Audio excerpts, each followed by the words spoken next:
yesterday, I got my prize from Samsung SG sa pa-contest nila sa TikTok na Free to Freestyle Dance Challenge.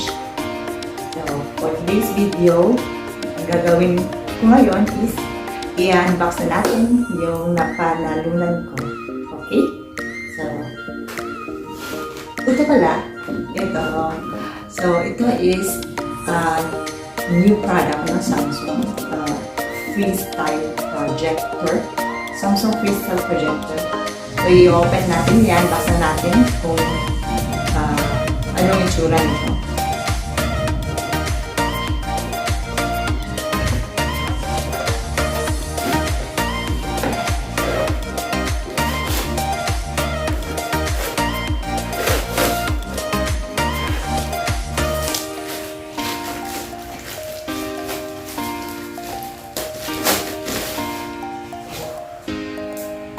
So, ito yun.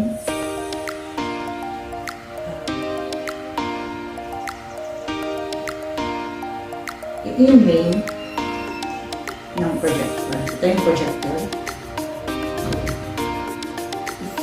I-flip mo lang ito para mag-stand. Ito yung maganda kasi i-flip na. Easy na. Yan. So, ito yung kanya. Open lang natin. So, ito yung lens. So, and then,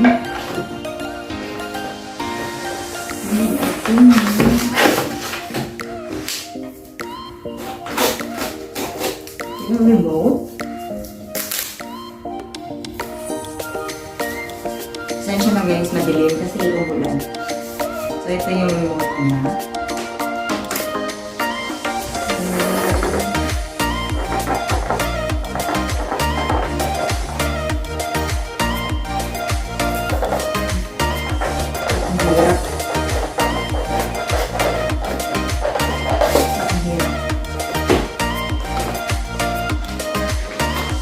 Yung charger.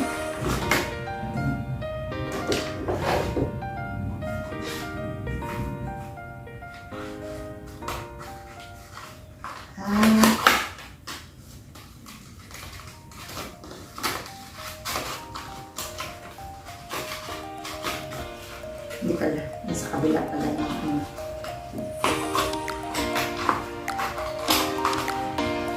nasa kabila pala.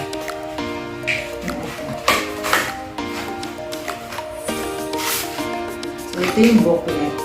Dito yung mga instructions. Paano gawin, paano gamitin pala.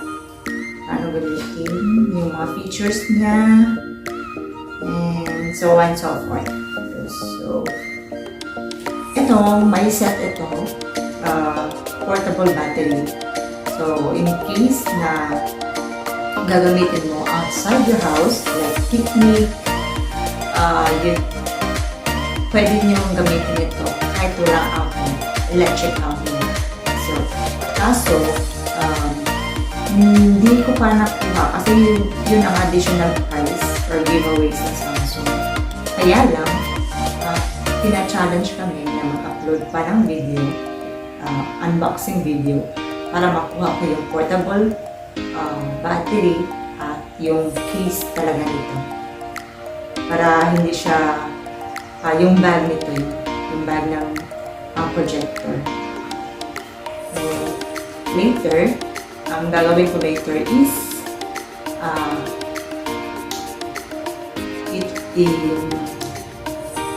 iti-test natin yung mga features ng freestyle projector na ito, yung mga pwedeng ma-use dito sa kasi sabi nila hindi lang yung parang home theater lang, may iba pa kasing use ito, pero hindi ko pa kasi na-check kung anong mga features pa nito. So, kailangan pa okay. Ito pala yung dito lahat may manual. Dito So, ito yung user manual ng projector. Para hindi lahat-lahat ng information nandito. Pwede din yung i-search sa Google, kaso ba't ka magsa-search pa nandito na lahat, diba?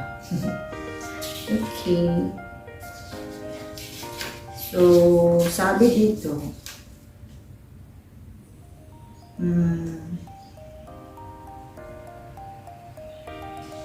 yung display resolution niya is 1920 times 1080, 1920 by 1080. So, pwede kang manood ng movies like parang home theater ba? As long as may pader ka, may white wall ka na maano ng projector. Then, initial setup. When you turn on the projector for the first time, immediately starts the initial setup. Follow the instruction displayed on the screen to clear the projector's basic settings to suit your video environment.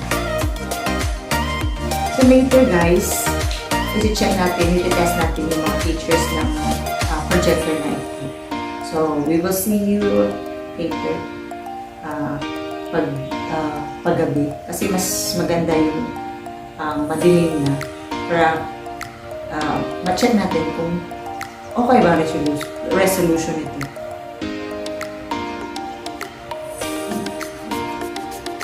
So, touch keys. This 10 sensor lens, remote control, sensor LED, indicator, ventilation icon. May mic pala ito. Speaker. May mic pala ito.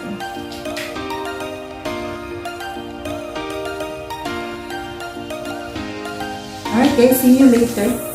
So, ito pala yung ito na yung projector. See you later. I-test natin kung anong mga features niya. So, this is the media page, guys. So, as you can see, it's highlighted. So, these are the application that the application installed here in Samsung Freestyle projector. You can watch all the applications if you have like subscriptions. So it's YouTube, Netflix, Disney, MeWatch, Prime Video, Vio. You can also search through internet using the browser, since that this projector is connected through Wi-Fi. Apple TV, YouTube Kids, HBO Go Asia, Spotify. You can listen music. If you have subscription to this application, guys, then you can use the projector for projector to have a big screen. Cast, Channel News Asia, Yap TV, Z5, movies, shows, Plex, gallery. You can also check your gallery here if it's if the projector is connected to your Samsung account. Then you can check also for if you want to see on the big screen. So Facebook Watch, Sun Next, So these are the application, guys. So next is let me check exit. So next is there is an ambient. So the ambient is to elevate the space, elevate your space and experience beautiful designs and much more. So it means you can use the projector as a background of any celebration. So you can see these are the designs, guys. You'll check happy birthday if there is someone in your loved ones or in your family celebrating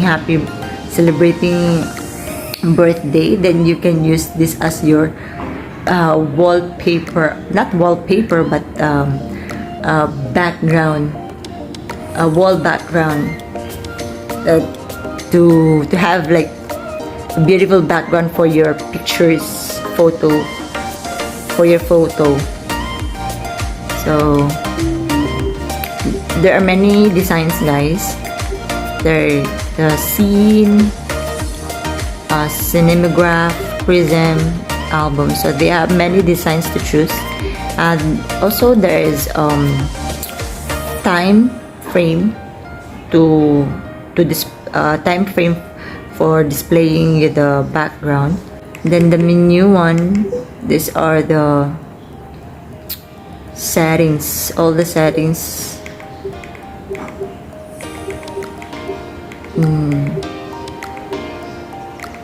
Projector speaker, projector output, Bluetooth speaker, off mode, game. You can connect your gaming consoles here to have a big, if you want to have a big screen. Input device like PC, connected device. So these are the possible devices that can connect to your projector. And so smart things, that is for Samsung devices. PC, PC on screen, so you can have the screen of your computer, so it can show here on projector. Also TV access by using the HDMI connector.